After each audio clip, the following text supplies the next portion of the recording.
Hello दोस्तों, welcome to my channel PR knowledge research centre. आप लोग का स्वागत है हमारे चैनल पर। आज मैं लाई हूँ आपके लिए एनसीईआरटी क्लास 11 का, जो जिसमें हम चैप्टर 2 करेंगे। समाजशास्त्र का है ये।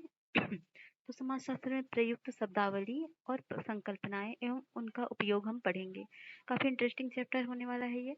तो पूरा डिटेल एनालिसिस होगा UPSC and other RPC exam के नेशन के लिए। मैं पहले भी बता चुकी हूँ, इसको हम 1 by 1 करवा रहे हैं ताकि आप कोई पार्ट स्किप ना करें और बेहतर तरीके से आप एनसीईआरटी को रिवीजन कर सकें। उसके बाद अगर आपको लग रहा है कि इसमें से कुछ पॉइंट एडेड नोट्स बनाने चाहिए तो आप बना लीजिए।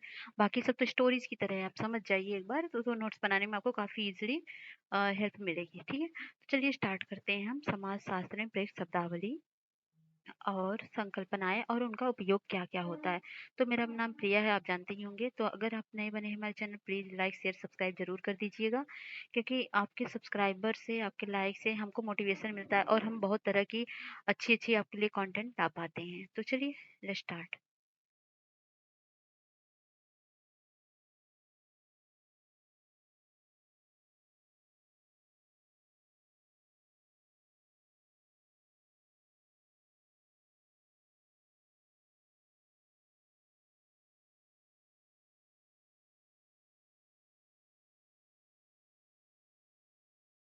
तो चलिए स्टार्ट करते हैं। समाजशास्त्र में प्रयुक्त शब्दावली, संकल्पनाएं एवं उनका उपयोग। तो पिछले अध्याय में आपने क्या जाना? समाज के बारे में जाना, समाजशास्त्र दोनों से परिचित हुए। हमने देखा कि समाजशास्त्र का मुख्य कार्य समाज और व्यक्ति के परस्पर क्रियाओं को खोज करना है, समाज और व्यक्ति के बीच। हमने यह भी देखा कि व्यक्ति समाज में स्वच्छंद रूप से नहीं रहते। वे सामूहिक निकायों जैसे परिवार, जनजाति, जाति, वर्ग, कुल, राष्ट्र का हिस्सा होते हैं। इस अध्याय में आगे हम व्यक्तियों द्वारा बनाए गए समूहों के विभिन्न प्रकारों, असमान व्यवस्था के विभिन्न प्रकारों, स्तरीकरण की व्यवस्थाओं जिनमें व्यक्ति और समूह शामिल हैं, सामाजिक नियंत्रण के कार्य करने के तरीकों, व्यक्तियों की भूमिकाओं व जिस तरह से वे उन्हें निभाते हैं एवं उनकी परिस्थिति के बारे में पढ़ेंगे। दूसरे शब्दों में हम यह जानने की कोशिश करेंगे कि किस प्रकार समाज अपने आप कार्य करता है।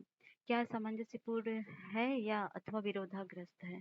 क्या परिस्थिति और भूमिकाएं भूमिकाएं निश्चित हैं?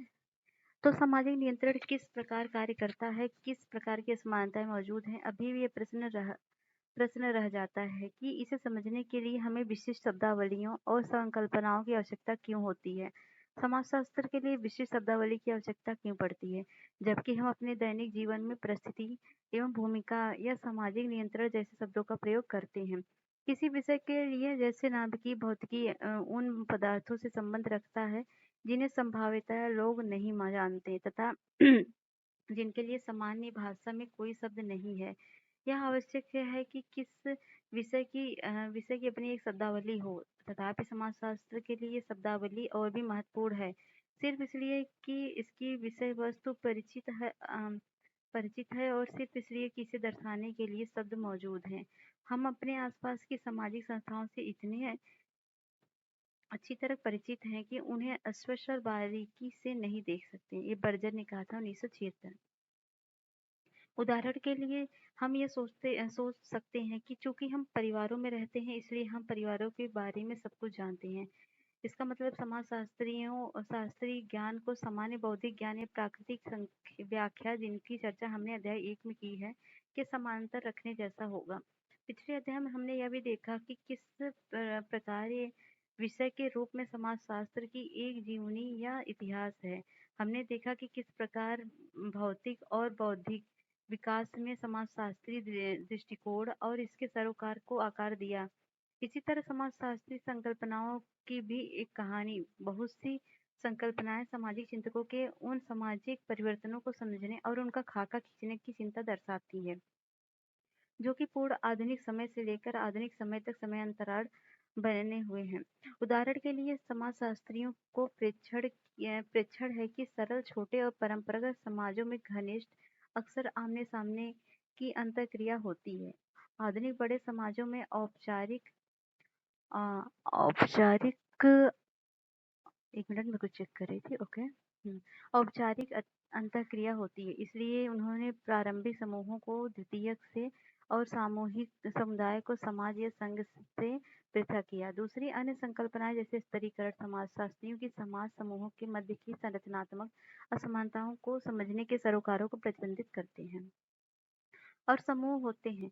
इसी प्रकार कई तरह की संकल्पनाएं और विचार होते हैं। समाजशास्त्र स्वयं समाज को समझने के विभिन्न तरीकों एवं आधुनिक समय द्वारा लाए गए नाटकीय सामाजिक परिवर्तनों पर दृष्टि रखने के लिए पहचाना जाता है।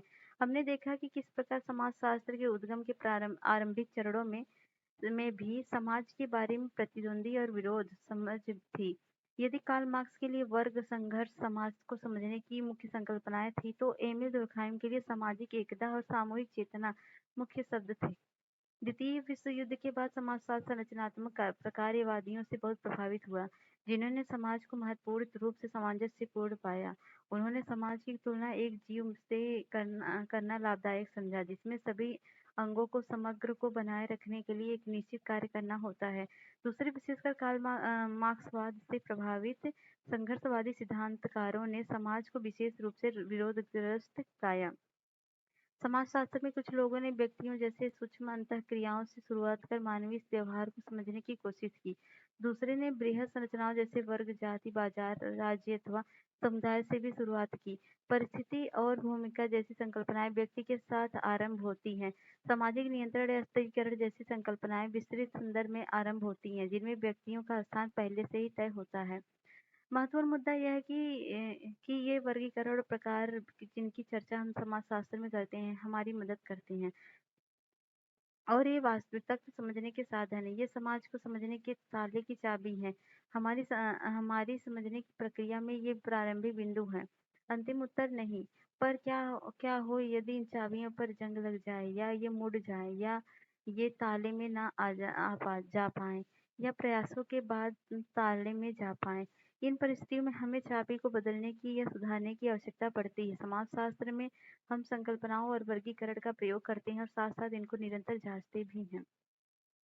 आगे हम देखेंगे तो एक ही सामाजिक वस्तु के बारे में विभिन्न प्रकारों की परिभाषाओं या संकल्पनाओं अथवा सिर्फ विचारों का सह अस्तित्वता के बारे में अक्सर एक बेचैनी रही है। उदाहरण के लिए संघर्षवादी सिद्धांत बनाम प्रकार्यवादी सिद्धांत उपागमों की यह बहुलता समाजशास्त्र में विशेषतः बहुत ज्यादा है और इससे नकारा भी नहीं जा सकता, क्योंकि समाज स्वयं बहुत विविध रूपों में है। हमारे द्वारा आगे की गई चर्चा में आप देखेंगे कि किस प्रकार मतों में विभिन्नता होती है और किस प्रकार इन अंतरों पर वाद विवाद और चर्चा समाज को समझने में हमारी सहायता करते हैं। तो अब हम पढ़ेंगे सामाजिक समूह एवं समाज। देखिए, अगर आप सोशियोलॉजी के ऑप्शनल लिए हो तो ये सब समझना बहुत इंपॉर्टेंट यूनिट का पार्ट भी है सब। सामाजिक समूह एवं समाज। समाजशास्त्र का मानव के सामाजिक जीवन का अध्ययन है। क्या है? मानव जीवन के सामाजिक जीवन का अध्ययन है। मानवीय जीवन की एक परिभाषिक विशेषता यह है कि मनुष्य परस्पर अंतरक्रिया करता है, संवाद करता है और सामाजिक सामूहिकता को बनाता भी है। समाजशास्त्र का तुलनात्मक और ऐतिहासिक दृष्टिकोण दो स्पष्ट अहानिकारक तथ्यों को सामने लाता है। पहला यह है कि प्रत्येक समाज में, चाहे वो प्राचीन या सामंती अथवा आधुनिक हो, एशियन या यूरोपियन या अफ्रीकन हो, मानवीय समूह और सामूहिकताएं विद्यमान रहती हैं। दूसरा यह है कि विभिन्न समाजों में समूहों और सामूहिकताओं के प्रकार अलग-अलग होते हैं। यह आवश्यक नहीं है कि किसी भी तरह से लोगों को इकट्ठा होना एक सामाजिक समूह बनाए। समुच्चय सिर्फ लोगों का जमावड़ा होता है और एक समय में एक ही स्थान पर एकत्र होते हैं, लेकिन एक दूसरे से कोई निश्चित संबंध नहीं रखते हैं। एक रेलवे स्टेशन या हवाई अड्डे पर या बस स्टॉप पर प्रतीक्षा करते यात्री या सिनेमा दर्शक समुच्चय के उदाहरण है। समुच्चय को अक्सर अर्ध समूहों का नाम दिया जाता है। अर्ध समूह एक समुच्चय अथवा संयोजन होता है जिसमें संरचना अथवा संगठन की कमी होती है और जिसके सदस्य समूह के अस्तित्व के प्रति अनभिज्ञ या कम जागरूक होते हैं। सामाजिक वर्गों, परिस्थिति समूहों, आयु एवं लिंग समूह, भीड़ को अर्ध समूह की उदाहरणों के रूप में देखा जा सकता है। जैसा कि उदाहरण दर्शाते हैं कि अर्ध समूह समय और विशेष परिस्थितियों में सार्वजनिक समूह बन सकते हैं। उदाहरणार्थ, यह संभव है कि एक विशेष सामाजिक वर्ग या जाति अथवा समुदाय से संबंधित व्यक्ति एक सामूहिक निकाय के रूप में संगठित ना हो, उनमें अभी हम की भावना आनी बाकी हो, परंतु वर्ग और जाति ने पर समय बीतने के साथ साथ राजनीतिक दलों को जन्म दिया उसी प्रकार भारत के विभिन्न समुदायों के लोगों ने लंबे उपनिवेश विरोधी संघर्ष के साथ साथ अपनी पहचान एक सामूहिकता और समूह के रूप में विकसित की। एक राष्ट्र जिसका मिला-जुला अतीत और साझा भविष्य है। महिला आंदोलन ने महिलाओं के समूह और संगठनों का विचार सामने रखा। ये सभी उदाहरण इस बात की तरफ ध्यान खींचते हैं कि किस प्रकार सामाजिक समूह उभरते हैं, परिवर्तित होते हैं और संशोधित होते हैं। एक सामाजिक समूह से कम निम्न विशेषताएं होनी चाहिए। पहला ये कि निरंतरता के लिए दीर्घ स्थायी अंतःक्रिया हो और दूसरा यह कि इन अंतःक्रियाओं का स्थिर प्रतिमान हो और अन्य सदस्यों के साथ एक सी पहचान बनाने के लिए अपनत्व की भावना अर्थात प्रत्येक व्यक्ति समूह के प्रति और इसके नियमों अनुष्ठानों प्रतीकों के प्रति सचेत हो। तो ये देखिए किस प्रकार के समूह है, आप बताने की कोशिश करिएगा। अर्ध समूह है क्या क्या है, और उनमें साझी रुचि हो और सामान्य मानकों और मूल्यों को अपनाना और एक परिभाषित संरचना हो। यहाँ सामाजिक संरचना का अर्थ व्यक्तियों अथवा समूहों के बीच नियमित बार बार होने वाली अंतःक्रिया के प्रतिमानों से है। अतः एक सामाजिक समूह से तात्पर्य निरंतर अंतःक्रिया करने वाले व्यक्तियों से है। एक समाज में समान रुचि, संस्कृति, मूल्य और मानकों को बांटते हैं। समूहों के प्रकार क्या हैं? तो समूहों के प्रकार क्या हैं? समूहों पर आधारित इस विभाग के अध्ययन से आप जानेंगे कि विभिन्न समाजशास्त्रियों और मानव विज्ञानियों ने समूहों को विभिन्न प्रकारों में वर्गीकृत किया है। तथापि जो बात आपको प्रभावित करेगी वह यह है कि प्रारूप विज्ञान में भी प्रतिमान होते हैं। अधिकतर मामलों में परंपरागत और छोटे समाज तथा एक आधुनिक और बड़े समाज में अपने अपने समूह बनने के तरीकों में अंतर को दिखाते हैं। जैसा कि पहले बताया गया है कि परंपरागत समाजों में नजदीकी, घनिष्ठ, आमने सामने की अंतःक्रिया होती है और आधुनिक समाजों में अवैयक्तिक, अनासक्त, दूरस्थ अंतःक्रिया होती है। वे इसी अंतर से प्रभावित हुए थे। तथापि पूर्णतः विरोधाभास शायद वास्तविकता का सटीक वर्णन नहीं है।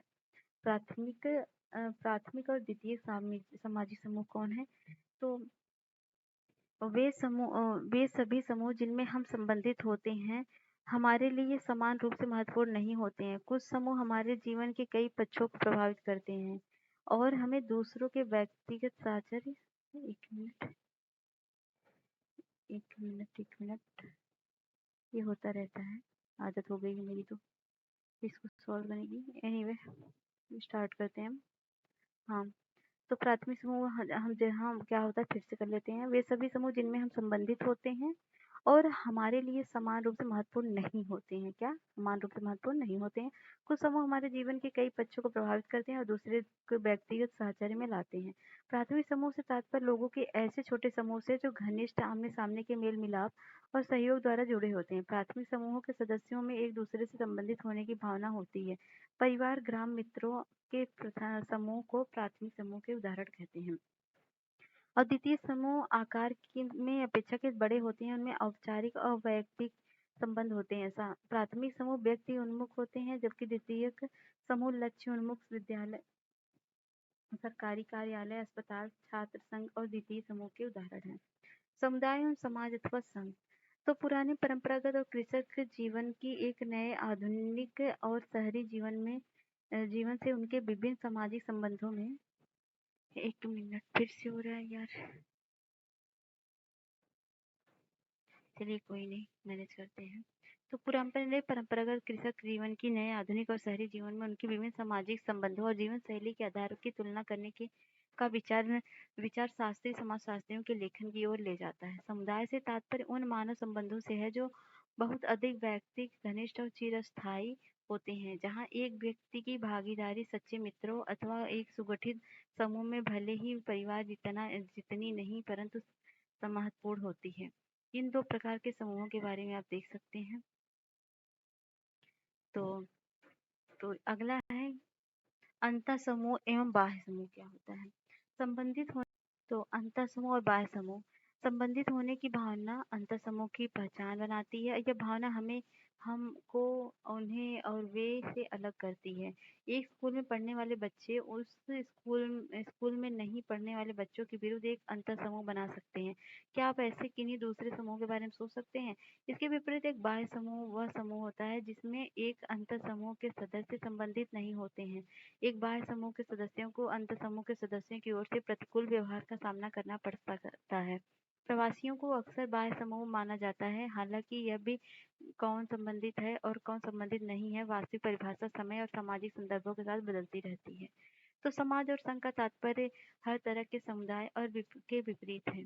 विशेषता आधुनिक नगरीय जीवन की स्पष्टता, व्यक्तिगत, बाहरी और अस्थायी संबंध है। वाणिज्य और उद्योग की आवश्यकता यह है कि एक व्यक्ति का व्यवहार दूसरे व्यक्ति से नपा-तुला, युक्तिसंगत एवं निजी हितों के अनुसार हो। हम एक दूसरे को जानने की अपेक्षा करारा अथवा समझौता करते हैं, और आप समुदाय और प्राथमिक समूह को समान मान सकते हैं और संघ और द्वितीय समूह को समतुल्य मान सकते हैं।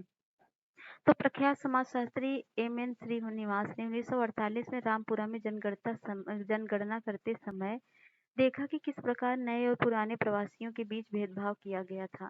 वे लिखते हैं कि मैंने ग्रामीण को 2 कथनों का प्रयोग करते हुए सुना, मुझे महत्वपूर्ण प्रतीत हुआ। नए प्रवासियों का लगभग तिरस्कृत रूप से उन्हें नन्हे मुन्ने बंदा वस्तु कल या परसों आए हुए कहकर वर्णन किया जाता था, जबकि पुराने प्रवासियों को वर्णन अरसैयदा बंदावारो बहुत पहले आए हुए या खादिम कालू पुराने वंश के रूप में किया जाता था। श्रीनिवासन ने शासन में कहा। संदर्भ समूह किसी भी समूह के लोगों के लिए हमेशा ऐसे दूसरे समूह होते हैं जिनको वे अपने आदर्श को की तरह देखते हैं और उनके जैसा बनना चाहते हैं। वे समूह जिनकी जीवन शैली का अनुकरण किया जाता है संदर्भ समूह कहलाते हैं। हम अपने संदर्भ समूहों से संबंधित नहीं होते हैं, पर हम अपने आप को समूह से अभिनिर्धारित अवश्य करते हैं। संदर्भ समूह संस्कृति, जीवन शैली, महत्वाकांक्षाओं और लक्ष्य प्राप्ति के बारे में जानकारी के महत्वपूर्ण स्रोत होते हैं। औपनिवेशिक समय में कोई मध्यवर्गीय भारतीय बिल्कुल अंग्रेजों की तरह व्यवहार करने का प्रयत्न करते थे। इस प्रकार इन्हें महत्वाकांक्षा रखने वाले समूह के संदर्भ समूह के रूप में देखा जा सकता था, परंतु यह प्रक्रिया लिंग भेद पर आधारित थी, अर्थात पुरुषों और स्त्रियों के लिए अलग अलग मापदंड थे। अक्सर भारतीय पुरुष अंग्रेज पुरुषों की तरह पोशाक धारण करना चाहते थे और उन्हीं की तरह भोजन करना चाहते थे, परंतु वे यह चाहते थे कि भारतीय महिलाएं अपना रहन सहन भारतीय ही रखें, या वे यह आकांक्षा रखते थे कि भारतीय महिलाएं अंग्रेज महिलाओं का कुछ रहन सहन ग्रहण करें, पर बिल्कुल उनकी तरह ना बने। क्या आप इसे आज भी वैध मानते हैं? समवयस्क समूह क्या होते हैं? यह एक प्रकार का प्राथमिक समूह है जो संभवतः समान आयु के व्यक्तियों के बीच अपना सामान्य व्यवसाय समूह के लोगों के बीच बनाता है। समवयस्क दबाव से तात्पर्य अपने समवयस्क साथी द्वारा डाले गए सामाजिक दबाव से है कि व्यक्ति को क्या करना चाहिए और क्या नहीं करना चाहिए।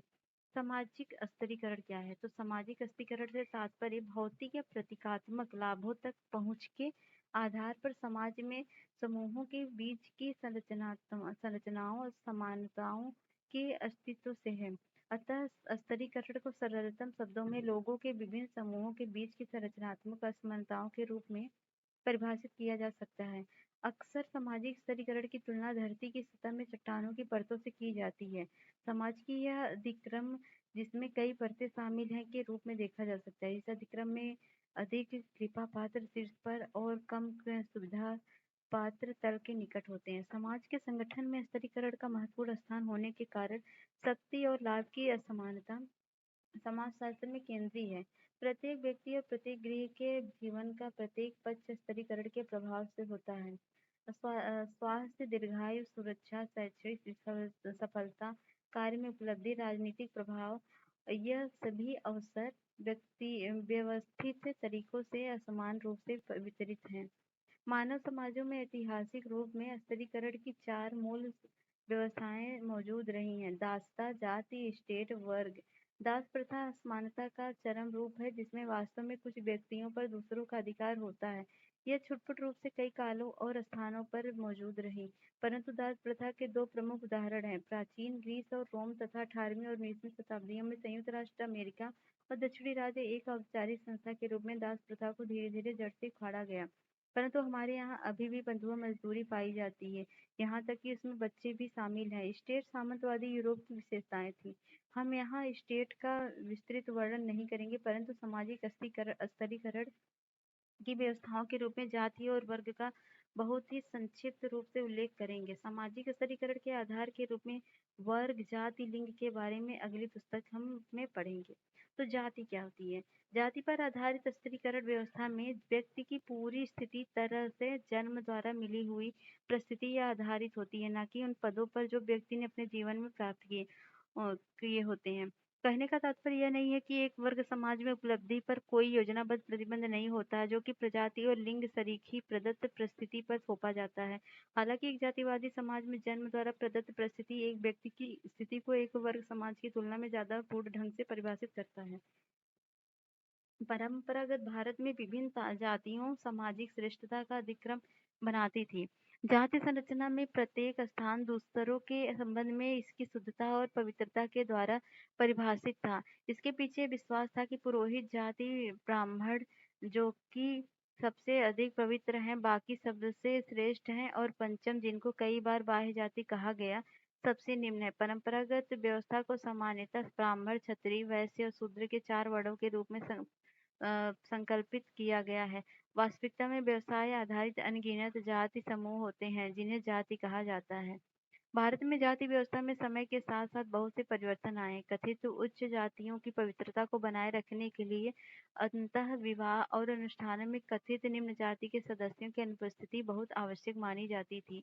नगरीकरण द्वारा लाए गए परिवर्तनों ने इसे अनिवार्य रूप से चुनौती दी। प्रसिद्ध समाजशास्त्री A.R. देसाई के निम्न प्रेक्षण को पढ़ें।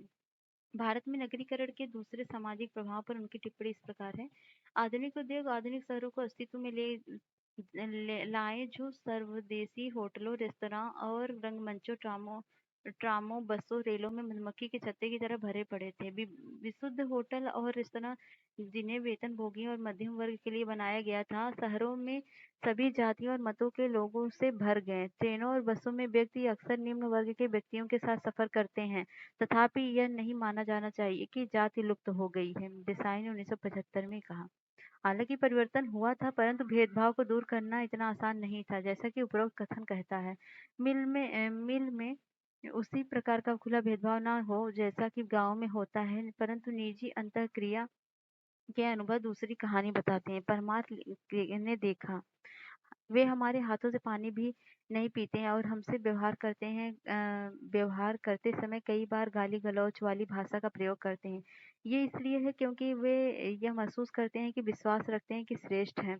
वर्षों से ऐसा ही चला आ रहा है। हम कितनी भी अच्छी वेशभूषा धारण करें, उससे कोई फर्क नहीं पड़ता। वे कुछ चीजों को अपनाने के लिए तैयार नहीं है, फ्रांको ने 2004 में कहा। आज भी बहुत अधिक जातिगत भेदभाव उपस्थित है, पर साथ ही लोकतंत्र की कार्यप्रणाली ने जाति व्यवस्था को प्रभावित किया। जाति हित समूह के रूप में मजबूत हुई है और हमने भेदभावग्रस्त जातियों को समाज में अपने लोकतांत्रिक और अधिकारों के प्रयोग के लिए संघर्ष करते देखा है। वर्ग क्या है? वर्ग का वर्णन करने के लिए अनेक प्रयास किए गए हैं। जहां हम मार्क्स, वेबर और प्रकार्यवाद के केंद्रीय विचारों का केवल संक्षेप में उल्लेख करेंगे। मार्क्स के सिद्धांतों में सामाजिक वर्ग की परिभाषा इस आधार पर होती है कि उस वर्ग और उत्पादन के साधनों के बीच क्या संबंध है। यह प्रश्न पूछे जा सकते हैं कि क्या समूह, भूमि अथवा कारखाने सरीखे उत्पादन के साधनों के स्वामी हैं, अथवा क्या वह किसी वस्तु के नहीं केवल अपने श्रम के स्वामी हैं। वेबर ने जीवन अवसर शब्द का प्रयोग किया, जिसका तात्पर्य बाजार क्षमता की सामर्थ्य, प्रतिफल और लाभ से है। वेबर तर्क देते हैं कि असमानता आर्थिक संबंधों पर आधारित हो सकती है, परंतु यह प्रतिष्ठा और राजनीतिक शक्ति पर भी आधारित हो सकती है। सामाजिक स्तरीकरण का प्रकार्यवादी सिद्धांत प्रकार्यवाद की आस्था या सामान्य पूर्व कल्पना के साथ आरंभ होता है कि कोई भी समाज वर्गहीन या संस्तरण मुक्त नहीं है। मुख्य प्रकार्यवाद प्रकार्यक आवश्यकता सामाजिक स्तरीकरण की वैश्विक उपस्थिति का वर्णन करते हैं कि समाज द्वारा व्यक्ति को सामाजिक ढांचे में स्थापित और गतिशील करने के लिए किन आवश्यकताओं का सामना करना पड़ता है। अतः सामाजिक असमानता का स्तरीकरण अनजाने में विकसित किया गया वह साधन है जिसके द्वारा समाज यह निश्चित करता है कि सबसे अधिक महत्वपूर्ण स्थितियों को जानबूझकर उस सबसे योग्य व्यक्तियों द्वारा भरा जाए। क्या यह सत्य है? एक परंपरागत जाति व्यवस्था में सामाजिक अधिक्रम निश्चित व कठोर होता है और इन समाजों में पीढ़ी दर पीढ़ी हस्तांतरित होता है। इसके विपरीत आधुनिक वर्ग व्यवस्था खुली है और उपलब्धि पर आधारित है। मतलब व्यवस्था खुली है और उपलब्धि पर आधारित है। लोकतंत्री समाज में सर्वाधिक वंचित वर्ग और जाति के बीच किसी व्यक्ति को सर्वोच्च पद पर पहुंचने से कोई भी कानूनन रोक नहीं सकता। उपलब्धि की इस प्रकार की कहानियां वाकई विद्यमान है और ये असीम प्रेरणा का स्रोत होती हैं। यदि अधिकांश हिस्से के लिए जाति व्यवस्था की संरचना अभी तक बनी हुई है, यहाँ तक कि पश्चिमी समाज में भी सामाजिक गतिशीलता का समाजशास्त्रीय अध्ययन महत्वपूर्ण गतिशीलता के आदर्श के प्रतिरूप में काफी दूर है। समाजशास्त्र को जाति व्यवस्था और भेदभाव की निरंतर दोनों की चुनौती के प्रति संवेदनशील होना पड़ेगा, विशेषकर वे जो व्यवस्था के लिए निम्न स्तरों पर हैं, न केवल सामाजिक बल्कि आर्थिक रूप से भी वंचित परिस्थिति में हैं। परिस्थिति और भूमिका।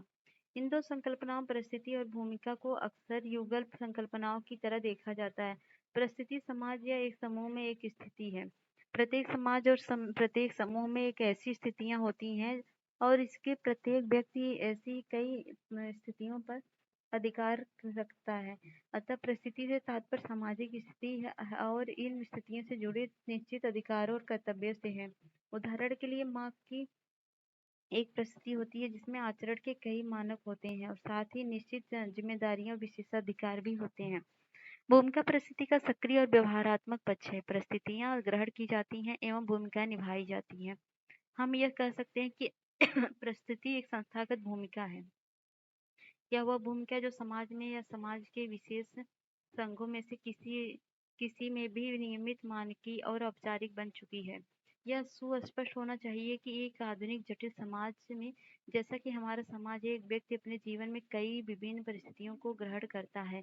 एक स्कूली छात्र के रूप में आप अपने अध्यापक के छात्र, संसारी के लिए ग्राहक, बस चालक के लिए यात्री, सहोदरों के लिए भाई या बहन, डॉक्टर के लिए मरीज हो सकते हैं। कहने की आवश्यकता नहीं कि हम इस सूची को जितना चाहे बढ़ा सकते हैं। समाज जितना छोटा और सरल होगा, एक व्यक्ति की उतनी ही कम प्रकार की परिस्थितियां होंगी। हम देखते हैं कि एक आधुनिक समाज में व्यक्ति की बहुत सी परिस्थितियां होती हैं जिन्हें समाजशास्त्री मुख्य रूप से परिस्थिति समुच्चय का नाम दिया गया है। व्यक्ति अपने जीवन के विभिन्न चरणों में अलग अलग परिस्थितियां ग्रहण करते हैं। एक पुत्र पिता बन जाता है, पिता दादा बन जाता है और फिर परदादा, एवं इस क्रम में इसी तरह चलता रहता है। इसे परिस्थिति क्रम कहते हैं। हाँ, क्योंकि इसका अर्थ जीवन के अनेक चरणों को प्राप्त की गई परिस्थितियों से है, तो एक क्रम में आती है। प्रदत्त परिस्थिति एक सामाजिक स्थिति है जो एक व्यक्ति जन्म से अथवा अनैच्छिक रूप से ग्रहण करता है। प्रदत्त परिस्थिति का सामान्य आधार आयु, जाति, प्रजाति, नातेदारी और सरल परंपरागत समाज प्रदत्त परिस्थिति से चिन्हित होते हैं। दूसरी तरफ अर्जित परिस्थिति वह सामाजिक स्थिति है जो एक व्यक्ति अपनी इच्छा, अपनी क्षमता, उपलब्धियों, सद्गुणों और चयन से प्राप्त करता है। अर्जित परिस्थिति का सामान्य आधार शैक्षणिक योग्यता, आय और व्यावसायिक विशेषज्ञता है। आधुनिक समाज को उपलब्धि के आधार पर आंका जाता है। इसके सदस्यों को प्रतिष्ठा उनकी उपलब्धियों के आधार पर प्रदान की जाती है। आपने अक्सर यह वाक्यांश सुना होगा कि आपको अपने आप को साबित करना है। परंपरागत समाजों में आपको परिस्थिति जन्म से परिभाषित और निर्धारित होती थी। तथापि जैसा कि ऊपर चर्चा की गई है, उपलब्धि पर आधारित आधुनिक समाज में भी प्रदत्त परिस्थिति महत्व रखती है। परिस्थिति और प्रतिष्ठा अंतर संबंधित शब्द हैं। प्रत्येक परिस्थिति के अपने कुछ अधिकार और मूल होते हैं। मूल्य किसी व्यक्ति से उसके कार्यों का या उसके अनुपालन से नहीं, बल्कि सामाजिक स्थिति से जुड़े होते हैं। परिस्थिति या संपदाधिकार से जुड़े मूल्य के प्रकार को प्रतिष्ठा कहते हैं। अपनी प्रतिष्ठा के आधार पर लोग अपनी परिस्थिति को ऊंचा या नीचा दर्जा दे सकते हैं। एक दुकानदार की तुलना में एक डॉक्टर की प्रतिष्ठा ज्यादा होगी, चाहे उसकी आय कम ही क्यों ना हो। यह ध्यान रखना आवश्यक होगा कि किस व्यवसाय को प्रतिष्ठा माना जाता है। यह विचार समाज और समय के साथ बदलता रहता है। लोग अपनी भूमिकाओं को सामाजिक अपेक्षाकृत के अनुसार निभाते हैं, जो कि भूमिका से ग्रहण करना और भूमिकाओं को निभाना है। एक बच्चा इस आधार पर व्यवहार करना सीखता है कि दूसरे लोग उसके व्यवहार को किस प्रकार देखते हैं। भूमिका संघर्ष एक या एक से अधिक परिस्थितियों से जुड़ी भूमिकाओं को संगतता है। यह तब होता है जब दो या दो से अधिक भूमिकाओं से विरोधी अपेक्षाएं पैदा होती हैं। एक सामान्य उदाहरण मध्यम वर्गीय कामकाजी महिला का है, जिसे घर पर माँ तथा पत्नी और कार्यस्थल पर कुशल व्यवसायिक की भूमिका निभानी पड़ती है। यह एक सामान्य मान्यता है कि पुरुष भूमिका संघर्ष का सामना नहीं करते। समाजशास्त्र, जिसमें अनुभविक और तुलनात्मक दोनों विषय आते हैं, इनसे अलग राय रखते हैं। खासी मातृवंश पुरुषों के लिए बहुत अधिक भूमिका संघर्ष पैदा करता है। वे एक तरफ अपने जन्मजात घर और दूसरी तरफ पत्नी और बच्चों के प्रति जिम्मेदारी में बट जाते हैं। वे अपने बच्चों की निष्ठा को शासित करने के लिए आवश्यक अधिकार और यहाँ तक कि मृत्यु के बाद स्वयं अर्जित संपत्ति को अपने बच्चों को देने के अधिकार से भी वंचित महसूस करते हैं। खासी महिलाओं को यह दबाव और अधिक रूप से प्रभावित करता है कि एक महिला कभी भी पूर्ण रूप से आश्वस्त नहीं हो सकती कि उसके पति को अपनी बहन का घर अपनी पत्नी के घर की अपेक्षा अधिक अनुकूल नहीं लगता। नोगब्री ने कहा ये भूमिका स्थिरीकरण समाज के कई सदस्यों के लिए कुछ विशिष्ट भूमिकाओं को स्थिर करने की प्रक्रिया। उदाहरण के लिए अक्सर पुरुष को कमाने वाले और महिलाओं को घर चलाने वाली रूढ़िबद्ध भूमिकाओं को निभाते हैं। सामाजिक भूमिकाओं और परिस्थितियों को अक्सर स्थिर और अपरिवर्तनीय रूप में देखा गया है, जो कि गलत है। यह महसूस किया गया है कि व्यक्ति उन अपेक्षाओं को समझने लगता है जो एक संस्कृति में सामाजिक स्थिति से जुड़ी होती है। वह उन भूमिकाओं को उसी प्रकार निभाता है जिस प्रकार परिभाषित की जाती है। समाजीकरण द्वारा व्यक्ति सामाजिक भूमिकाओं को ग्रहण करता है और उन्हें निभाना सीखते हैं। तथापि इस मत को गलत रूप से लिया जाता है। यह बताता है कि व्यक्ति भूमिकाओं को बनाने अथवा सौदा करने के बजाय सिर्फ उन्हें ग्रहण करता है। वास्तव में समाजीकरण वह प्रक्रिया है जिसमें मनुष्य कर्ता की भूमिका निभा सकते हैं कि वे केवल निष्क्रिय वस्तु नहीं है जो निर्देश की प्रतीक्षा करते हैं। व्यक्ति सामाजिक अंतःक्रिया की निरंतर चलने वाली प्रक्रिया द्वारा सामाजिक भूमिकाओं को समझने और अपनाने लगते हैं। यह विवेचना शायद आपको व्यक्ति और समाज के संबंधों की समझने में मदद करेगी, जिसके बारे में हम अगले अध्याय में पढ़ेंगे। नहीं, अगले अध्याय में पढ़ चुके हैं। भूमिकाएं और परिस्थितियों ना ही स्थिर होती हैं और ना ही किसी के द्वारा प्रदान की जाती हैं। लोग भूमिकाओं और परिस्थितियों में जाति, प्रजाति अथवा लिंग पर आधारित भेदभाव के खिलाफ संघर्ष करते हैं। दूसरी तरफ समाज में कुछ विभाग ऐसे होते हैं जो इन परिवर्तनों का विरोध करते हैं। उसी प्रकार व्यक्तियों द्वारा भूमिकाओं का उल्लंघन करने पर उन्हें प्रायः दंडित किया जाता है। अतः समाज न केवल भूमिकाओं और परिस्थितियों के साथ बल्कि सामाजिक नियंत्रण के साथ भी कार्य करता है। समाज और सामाजिक नियंत्रण समाजशास्त्र में सामान्यतः सबसे ज्यादा प्रयोग की जाने वाली संकल्पनाओं में से एक है।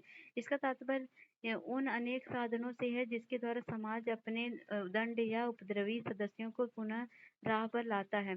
आप यह जानेंगे कि किस प्रकार संकल्पनाओं के अर्थ के बारे में समाजशास्त्र में अलग अलग दृष्टिकोण और विवाद हैं।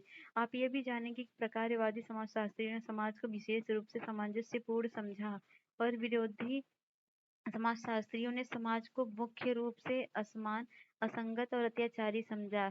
हमने यह भी देखा कि किस प्रकार को समाजशास्त्रियों ने व्यक्ति और समाज पर अधिक ध्यान केंद्रित किया और दूसरों ने सामूहिकताओं पर, जैसे वर्ग, प्रजातियां, जातियां। प्रकारवादी दृष्टिकोण के अनुसार सामाजिक नियंत्रण का तात्पर्य व्यक्तियों और समूहों के व्यवहार को नियमित करने के लिए बल प्रयोग करना, समाज में व्यवस्था बनाए रखने के लिए मूल्यों और प्रतिमानों को लागू करना है। सामाजिक नियंत्रण को एक तरफ व्यक्तियों या समूहों के पथभ्रष्ट व्यवहारों को नियंत्रित करने के लिए संचालित किया जाता है और दूसरी तरफ सामाजिक व्यवस्था और सामाजिक साहचर्य को बनाए रखने के लिए व्यक्तियों और समूहों के तनाव और विरोध को दूर करने में इसका प्रयोग किया जाता है। इस प्रकार समाज में स्थिरता और सामाजिक नियंत्रण के महत्वपूर्ण माना जाता है। संघर्षवादी सिद्धांतवादी अक्सर सामाजिक नियंत्रण को ऐसे साधनों के रूप में अधिक देखेंगे जिसके द्वारा समाज में प्रभावी वर्ग का बाकी समाज पर नियंत्रण लागू किया जा सकता है। स्थिरता को समाज के एक भाग द्वारा दूसरे भाग पर प्रभुत्व के रूप में देखा जाएगा। इसी प्रकार कानून को समाज में शक्तिशालियों और उनके हितों के औपचारिक दस्तावेजों के रूप में देखा जाएगा। सामाजिक नियंत्रण का तात्पर्य सामाजिक प्रक्रियाओं, तकनीकी और रणनीतियों से है जिसके द्वारा व्यक्ति या समूह के व्यवहार को नियमित किया जाता है। इसका अर्थ व्यक्तियों और समूह के व्यवहारों को नियमित करने के लिए बल प्रयोग और समाज की व्यवस्था के लिए मूल्य प्रतिमानों को लागू करने से। सामाजिक नियंत्रण औपचारिक, अनौपचारिक या औपचारिक हो सकता है। जब नियंत्रण के संहिताबद्ध, व्यवस्थित और अन्य औपचारिक साधन प्रयोग किए जाते हैं तो यह औपचारिक सामाजिक नियंत्रण के रूप में जाना जाता है। यह औपचारिक सामाजिक नियंत्रण के माध्यम और साधन होते हैं। उदाहरण के लिए कानून और राज्य। आधुनिक समाज में सामाजिक नियंत्रण होते हैं। एक नियंत्रण के औपचारिक साधनों और माध्यमों पर जोर दिया जाता है। प्रत्येक समाज में एक दूसरे प्रकार के सामाजिक नियंत्रण होते हैं जिसे अनौपचारिक सामाजिक नियंत्रण के रूप में जाना जाता है। वह व्यक्तिगत, अशासकीय और संहिताबद्ध होते हैं। इसमें मुस्कान, चेहरे बनाना, शारीरिक भाषा, आलोचना, उपहास, हंसी आदि सम्मिलित है। एक ही समाज में इसके प्रयोग में काफी भिन्नताएं हो सकती हैं। दैनिक जीवन में ये बहुत प्रभावशाली होते हैं। फिर भी कुछ मामलों में सामाजिक नियंत्रण की अनौपचारिक विधियां अनुरूपता या आज्ञाकारिता लागू करने में असमर्थ हो सकती हैं। अनौपचारिक सामाजिक नियंत्रण के विभिन्न माध्यम होते हैं, अर्थात परिवार, धर्म, नातेदारी आदि। क्या आपने इज्जत के लिए हत्या के बारे में सुना है? नीचे दी गई समाचार पत्र रिपोर्ट को पढ़ें और इसमें शामिल सामाजिक नियंत्रण में विभिन्न माध्यमों को पहचानें। स्वीकृति, पुरस्कार या दंड एक ढंग है जो सामाजिक रूप से अपेक्षित व्यवहार को पुनर्स्थापित करता है। सामाजिक नियंत्रण सकारात्मक या नकारात्मक हो सकते हैं। समाज के सदस्यों के अच्छे और अपेक्षित व्यवहार के लिए पुरस्कृत किया जा सकता है। दूसरी तरफ नियमों को लागू करने के लिए विचलन को राह पर लाने के लिए नकारात्मक स्वीकृतियों का प्रयोग भी किया जाता है। तो अंतरजातीय विवाह करने पर भाई ने बहन की हत्या की। पुलिस के अनुसार 19 वर्षीय लड़की जब अस्पताल में सो रही थी तो उसके बड़े भाई ने उसका सिर कर्म कर उसकी हत्या कर दी, जिसे इज्जत के लिए हत्या, ऑनर किलिंग कहा। उन्होंने कहा कि लड़की द्वारा जाति के बाहर विवाह करने के लिए 16 दिसंबर को उसके भाई ने उस पर चाकू से हमला किया था और अस्पताल में इलाज चल रहा था। उन्होंने बताया कि वह उसका प्रेमी 10 दिसंबर को घर से भाग गए थे और शादी करने के बाद 16 दिसंबर को अपने घर वापस आ गए, जिसके अभिभावकों ने इस विवाह को विरोध किया था। पंचायत ने भी युगल पर दबाव डालने की कोशिश की थी। उन्होंने अलग रहने से मना कर दिया था।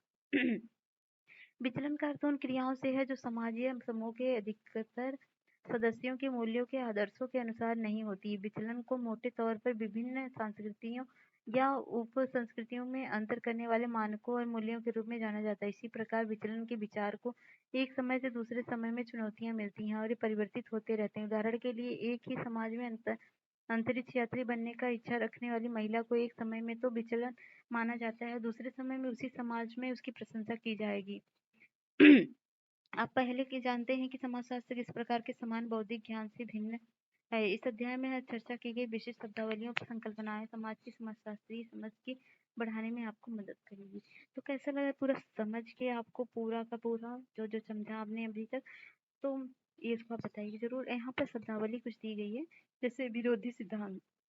एक समाजशास्त्रीय दृष्टिकोण से मानव समाजों में उपस्थित तनाव, विभाजनों, संघर्ष और संघर्षरत सूचियों पर ध्यान केंद्रित करता है।